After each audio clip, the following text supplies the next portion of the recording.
Hi everybody, Ian Bremmer here around your world. In 180 seconds, have your questions lined up on my phone and we're ready to go. What does Biden hope to achieve from his Africa summit? Dozens of African leaders in Washington, D.C., potentially the most stillborn summit the Americans have hosted since the Summit of the Americas, Latin America in L.A. Months ago, because the United States doesn't have much of a strategy.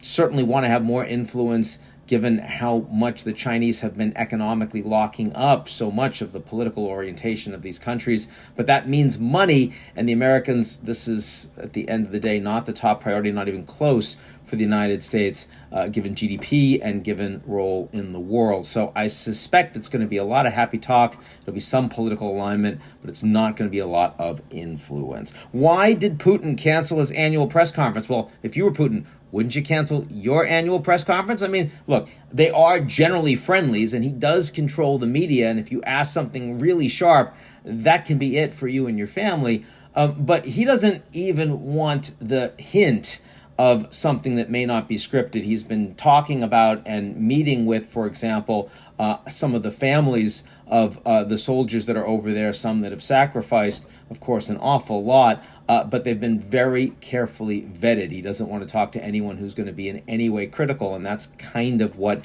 this annual press conference is like, usually hours long, very voluble Putin who likes to opine on any topic. That is not what you'd be seeing this year, and as a consequence, he's canceling it. It's clearly not a health reason. He's been doing a lot of other public meetings and traveling. SBF is busted.